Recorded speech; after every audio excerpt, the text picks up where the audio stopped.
Bonjour, bonsoir, ravi de vous retrouver les ADD, aléas du direct. Excellente soirée, merci d'être avec nous. Nous êtes fidèles sur TV Sud. Au sommaire ce soir, il est atypique sur scène comme dans la vraie vie. Il en a donné le nom de son spectacle, son One Man Show, en représentation ce soir au Kawa Théâtre de Montpellier. Il s'appelle Jarry, il est de passage à Montpellier. Bonsoir Jarry. Bonsoir. Et bienvenue sur le plateau. Merci. Face à vous, un Montpellierin vrai, Johan Fraget, qui est de retour au pays, aux racines, à la veille de son showcase. Ce sera demain au centre commercial Le Polygone Rive Gauche. Johan Fraget, grand gagnant de la saison 2 de The Voice. Bonsoir Johan et bienvenue. Bonsoir, merci. Avant de venir sur scène mercredi, quelques heures avec moi, votre dernier album, et quelques heures avec nous sur TV Sud. Pendant quelques minutes, on va faire un petit tour du côté du théâtre de Villeneuve-les-Maglones, un spectacle pour les enfants, pour la jeunesse, mais pas que, aux accents un petit peu européens, pour les Ourséanies, nouvelle édition de festival, eh bien pour les enfants avant tout. C'est à Villeneuve-les-Maglones, c'est sa directrice du théâtre, c'est Martine Combreras. Bonsoir madame. Julien, bonjour. Ça va bien? Ça va bien.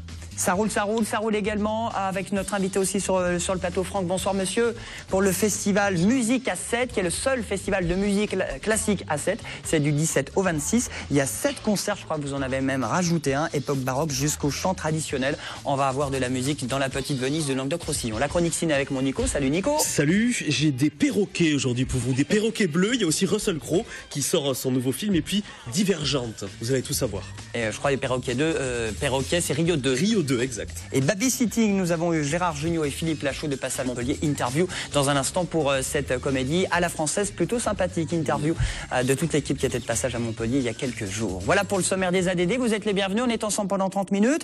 Il traite avec humour tous les sujets d'actualité, les sujets sérieux. Ah c'est oui. ça, déjà pour résumer, Jarry? Complètement, des sujets très très sérieux. Non, je traite surtout du monde de l'emploi en fait. Je suis parti du postulat que un jour je vais très vite à Pôle emploi. Mon conseiller me dit qu'on est amené à faire 7 métiers dans la vie. Donc j'écris sur une petite feuille en rentrant chez moi le soir 7 métiers et je vais les tester en vrai. Et voilà, mon personnage dans la vie réelle. Parce que c'est vrai, quand on est comédien, on se rend pas compte du quotidien, de ce que c'est d'être boucher, d'être artisan, d'être pompier et tout ça. D'être prêtre, d'être policier, GIGN. Et mon corps a testé pour le plus grand nombre tous ces métiers. Votre corps? Ben, c'est très corporel, tous ces métiers. Ça se voit pas, non. Malheureusement, il n'en est pas resté grand-chose.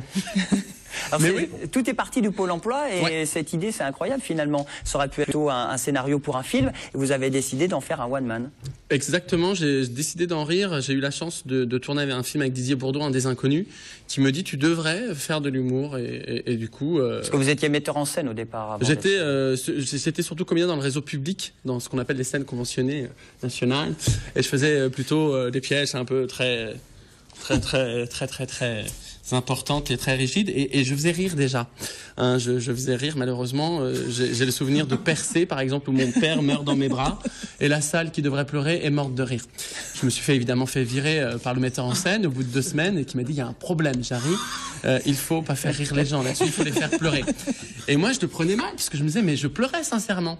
Voilà. Et quand ta nature ne veut pas que tu sois un acteur dramatique, voilà, ça ne fonctionne pas. Et du coup, le passage au one man, est-ce que c'est très très différent? Du coup, la personne autour de soi, c'est la première fois, comment on se sent? C'est horrible.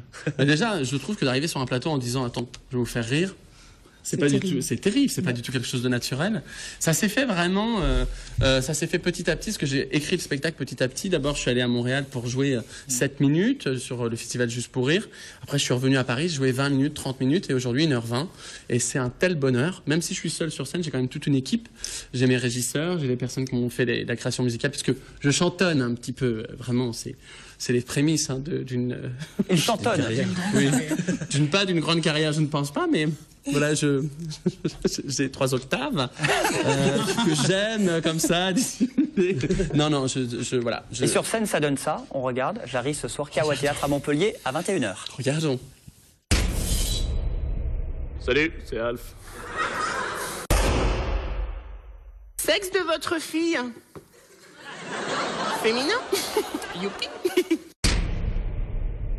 T'avais Peggy, la dépressive sous traitement, mais nymphomane. Oh, un bateau.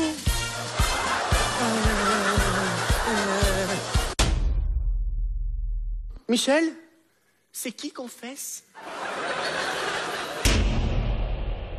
Ah non, mais je sais très bien que depuis que cette bitch de Kate Middleton s'est mariée, le secteur est bouché. Messieurs, je suis ouvert. Monsieur est ouvert. Bon, quel est votre métier préféré finalement, après votre enquête que vous avez... Là où je pensais que j'allais m'ennuyer, c'était GIGN, et en fait, j'ai vraiment rencontré des gens incroyables. J'ai appris plein de choses sur moi. J'ai appris des valeurs, la solidarité, l'esprit de groupe, et je me suis vraiment éclaté. Et je le dis souvent, si j'avais pas fait cette expérience-là, moi, j'étais plein d'a priori sur les gens, et grâce à ça, j'ai complètement changé d'avis. Tester les métiers avant de les jouer sur scène, Yoann Fraser, vous en pensez quoi? Je pense que ça peut être très drôle, comme pas du tout. Il faut voir. Merci, Yoann. Non mais j'aimerais bien voir, et voilà, si c'est fait avec cœur, ça doit être très drôle. Ce soir, vous êtes à Montpellier, c'est demain vous faites le showcase. Donc ce soir, Kawa Théâtre, si jamais. Mais moi, je t'invite, et voilà, y a une bonne dose de rire, ça va te détendre, et demain soir, je serai moi-même à ton showcase. À 15h, au Polygone à Montpellier. C'est votre première fois que vous venez à Montpellier, d'ailleurs? Ouais. C'est génial, il adore la ville. Mais c'est bien, c'est de la mer, les gens sont gentils. Ils sont beaux aussi. Ils sont beaux. Oui. C'est vrai qu'il n'y a pas trop de gros, parce que souvent... Ni moche. Les gens font attention à leur image, et je les encourage à continuer. C'est vraiment agréable pour nous quand on est de passage. Plus on est dans le sud, plus on est beau. Alors là, après, je m'engagerai pas, mais en tout cas, sur Montpellier, il y a un potentiel assez intéressant. Martine, vous confirmez? Oui, je confirme. Ah oui. Bon, vous avez d'autres projets après? Vous allez continuer avec Bruno Guillon sur France 4? Comment ça se passe pour vous, la suite des aventures? Alors là, j'arrive à la rentrée avec une émission télé dont j'ai pas encore le droit de parler, un programme court qui sera aussi en télé, et puis plein de belles surprises. Vraiment, voilà, des surprises. En fait, j'ai rien le droit de dire, c'est nul. Hein. Bon, ce soir au Kawa Théâtre. Mais ce soir au Kawa Théâtre, c'est une expérience atypique à vivre, c'est-à-dire que... Surtout dans une petite salle aussi, quel Kawa qui est sympa. 180 places quand même. Collé serré. On a l'impression que je joue dans une grotte. 180 places. Faut les remplir. C'est des payants, c'est pas des gens qui passent en disant welcome. Non, je suis ravi. C'est un très joli lieu qui accueille beaucoup d'artistes parisiens. C'est même une entité dans la ville. Quelle que soit la notoriété, on aime venir ici pour tester des choses, pour travailler ou pour y délivrer ce que nous avons de plus fort. En nous. J'aime beaucoup ce que Martine finit mes phrases. Je pense qu'on va faire un duo. En première partie ce soir, Martine. Martine et Jarry ce soir en duo au Kawa Théâtre à 21h. Il reste de la place. Bel événement avec TV Sud à côté de la rue Clémenceau. Merci beaucoup, Jarry. Des bisous. Des bisous à vous, et on continue avec la chronique ciné.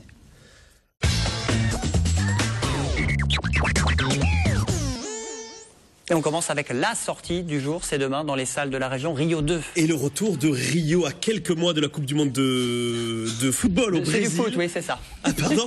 De football, oui, c'est ça. Amérique du Sud avec l'angle, le deuxième épisode, le premier avait cartonné. Alors pas question de footballeur, là c'est un perroquet bleu qui s'appelle Blue, autant faire simple. Il file le parfait amour avec Perla, qui elle aussi est bleue et qui lui a fait 3 beaux enfants. Tout ça à Rio de Janeiro, s'il vous plaît, sauf que Perla, elle trouve que Rio, ça fait trop la ville, c'est pas terrible, il y a trop de pollution, il y a trop de gens, donc elle se dit, on va aller dans la forêt. On va aller là où les enfants vont vivre leurs origines. Donc ils vont dans la forêt. Et comme à chaque fois qu'une dame prend une décision, c'est le début des emmerdes. Et c'est le début des emmerdes pour Blue, le perroquet, qui se retrouve confronté à la famille lointaine de Perla, sa femme. C'est très drôle, c'est très réussi. Ce qui est sûr, c'est que ça va cartonner, parce que le premier avait cartonné. C'est une comédie musicale animée aussi. Hein. Oui, il y a un moment de chant aussi, comme dans les Disney. Ça, les enfants aiment bien ça. Ça sort cette semaine, Rio 2. Sinon, vous avez Noé, autre sortie, qui est un film d'aventure, ça sort demain. Et ben voilà l'adaptation de la légende biblique de l'Arche de Noé avec Russell Crowe, s'il vous plaît, on fait pas les choses à moitié. Alors on sait que d'habitude, quand les Américains s'intéressent à des histoires comme ça marche pas toujours très bien. Mel Gibson avait un peu pataugé avec sa passion du Christ. Là, on est assez loin de ça. L'histoire, c'est Noé qui apprend que le monde est promis à un déluge apocalyptique, qui se dit, tiens, si on mettait un couple de chaque espèce dans un bateau, ça c'est l'histoire, vous la connaissez. Ils ont un peu arranger tout ça pour que ça devienne un peu plus prenant, très hollywoodien. Ça sort cette semaine, c'est très spectaculaire et c'est pour toute la famille. On a Divergence également à voir dans les salles, c'est plus futuriste. Alors c'est un film de science-fiction, c'est l'un des films à ne pas rater cette semaine, c'est très réussi, un bon gros film de science-fiction, il faut aimer ça. C'est l'histoire de Triss, une jeune fille qui vit dans un monde un peu bizarre où il y a 5 clans. Les audacieux, les sincères, les altruistes et un autre dont je n'ai pas noté le nom sur ma petite fiche, en tout cas il y en a 5. À 16 ans, on doit choisir son camp. Sauf que elle, on lui dit, ben toi finalement, carrarissime, tu peux pas choisir ton camp, hein, donc tu vas rester sur le côté et tu vas devenir divergente. Sauf que les divergents, on les poursuit.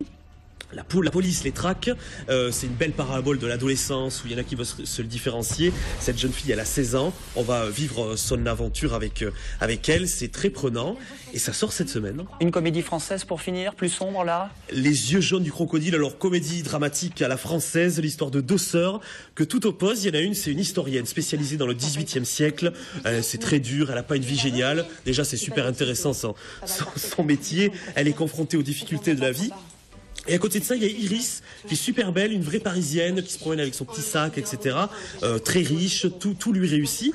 Et Iris, un jour, elle se dit, tiens, ma sœur, si tu écrivais un roman, tu dis que c'est mon histoire, et puis c'est toi qui l'écris, c'est moi qui le signe. Et du coup, ça donne ça.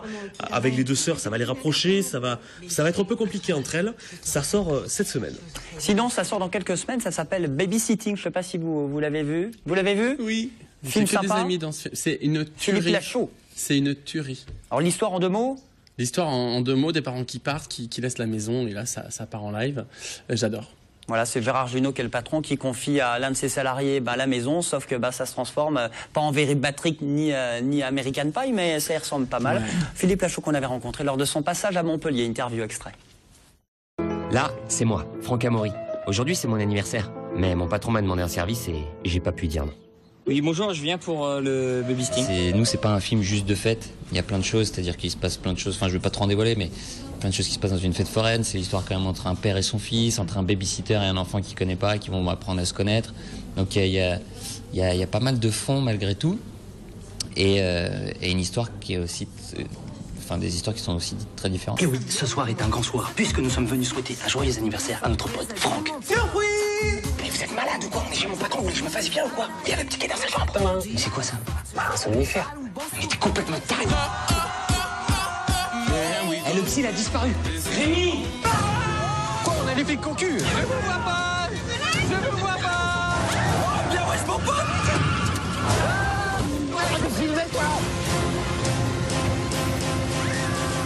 Il y a plein de films qui ont été des sources d'inspiration depuis tout le temps, à commencer par les films de Francis Weber et Pierre Richard, qui moi m'ont beaucoup inspiré, dont j'étais fan quand j'étais jeune. Donc ça a commencé par là, par les comédies françaises. Et après sont venues les comédies américaines, des frères Farrelly, Very Bad Trip. Toute ma génération est devenue fan parce que voilà, c'est des films extraordinaires. Tu peux que être impressionné de tourner avec Gérard, très fier, et très impressionné et très heureux que ce soit aussi bien passé. Très heureux et fier encore une fois que ça lui plaise, que le film lui plaise, parce que c'était un pari. Au début, voilà, on n'avait pas fait grand chose nous au cinéma, donc c'était un pari de venir avec nous. C'était un concept pas trop vu encore en France, le fait de mélanger comme ça le found footage, ça veut dire les images retrouvées, avec un film traditionnel. Nous, on a mélangé les deux, donc c'était un peu nouveau. Et du coup, qui nous ait fait confiance et qu'aujourd'hui il aime le film, on est très fiers. Rémi! Le petit a fugué. On part le chercher. Est-ce que s'il vous plaît, en attendant, vous pourriez virer tout le monde? Aucun problème, Franck. Pas de souci. On gère. C'est quoi ce bordel? Et ça, c'était que le début. Franchement, je crois pas que ce soit grand-chose, hein.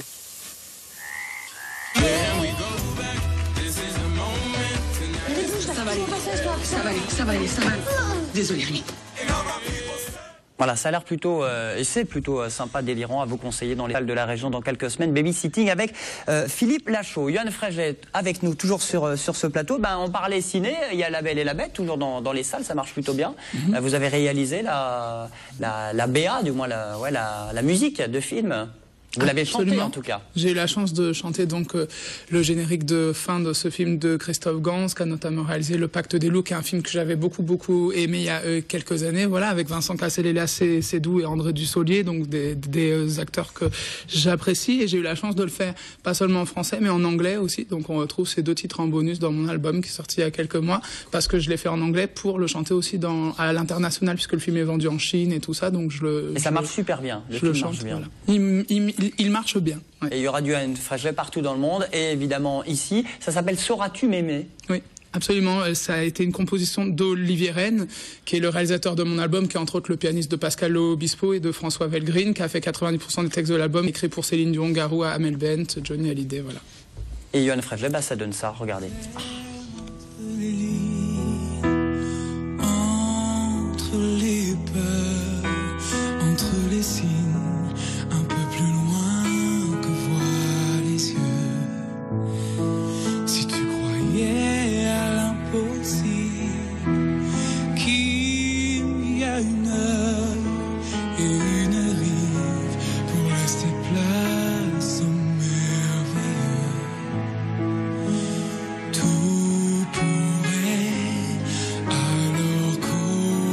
danser. Parce que derrière les apparences, derrière les grilles de l'existence, il y a tant de beau. Quelques heures avec moi, c'est le nom de cet album, avec l'un des titres Sauras-tu m'aimer.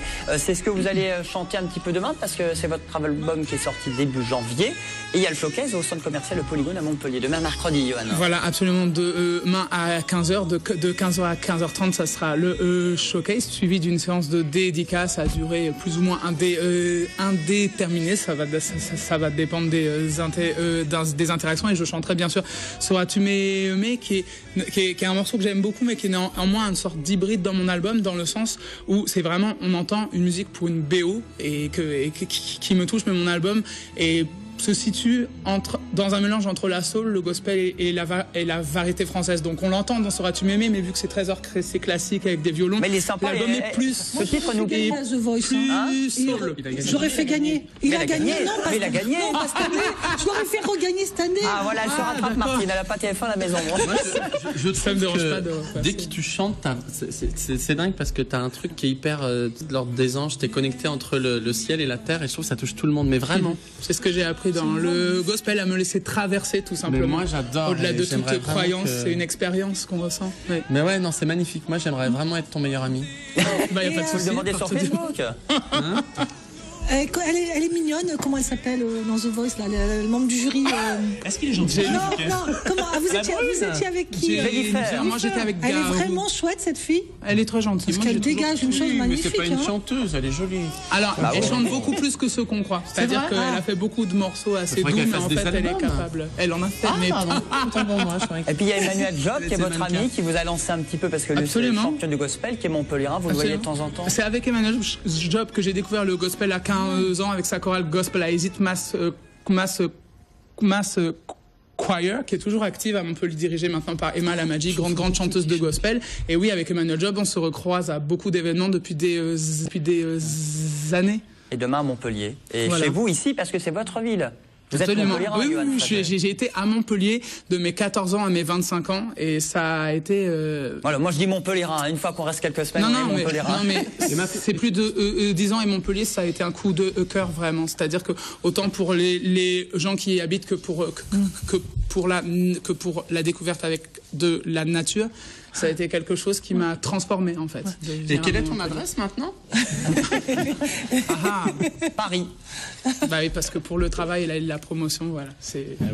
Bon, à demain, 15h, 15h30, showcase, dédicace à Montpellier, bel événement. C'est gratuit, centre commercial Le Polygone, avec TV Sud, c'est à Montpellier. Merci, Johan. Je vous présente Martine, qui parle depuis tout à l'heure, les Ours et Annie, sur Festival à Villeneuve-les-Maglone. C'est rare que je parle autant, d'ailleurs, quand je viens. Pardon? Parce que je suis à côté de Jarry, parce que sinon je suis assez. Oui, elle est assez timide d'habitude. Non, mais parce que j'ai entendu que quand il y avait une femme quelque part, les emmerdes commençaient. Donc je me dis, je peux pas laisser passer une chose pareille.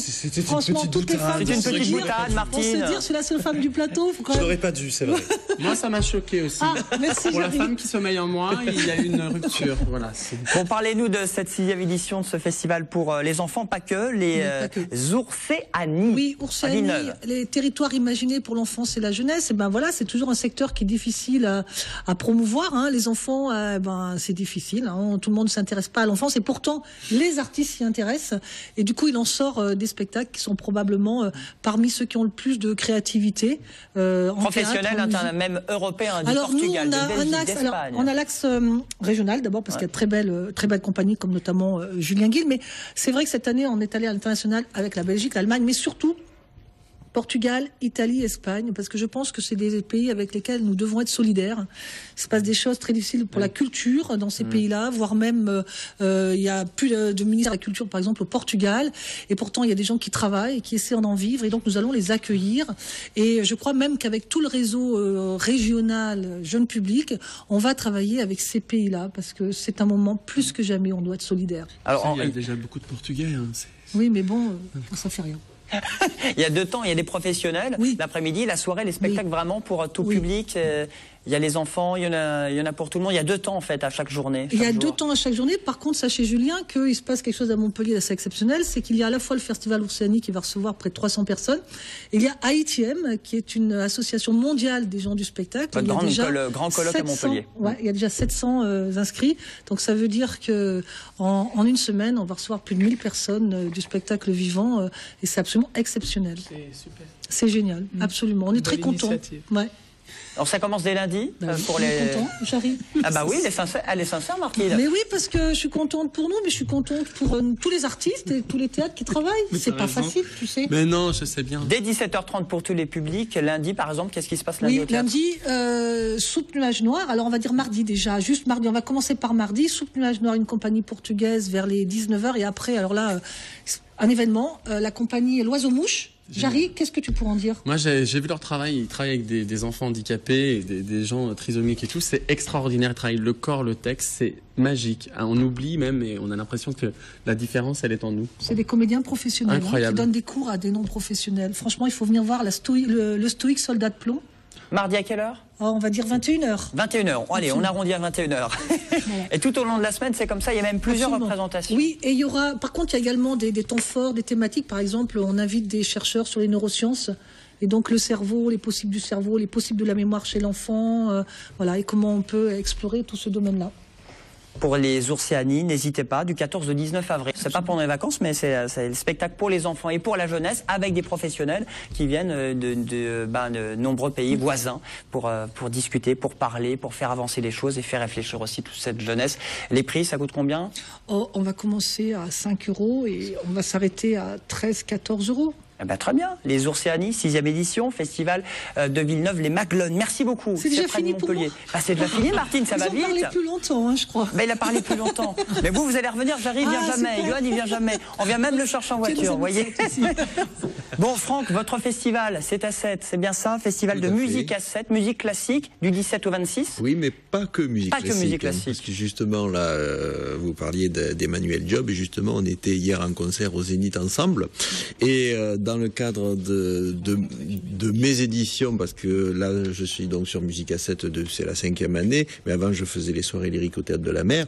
Et justement, mon leitmotiv, ça a toujours été d'ouvrir la musique classique à un public non mélomane, on va dire. Et donc, j'ai fait des spectacles avec gospel, spectacles variétés, avec orchestre symphonique. Et l'idée, c'est de croiser le style classique et avec une ouverture sur la variété, le jazz.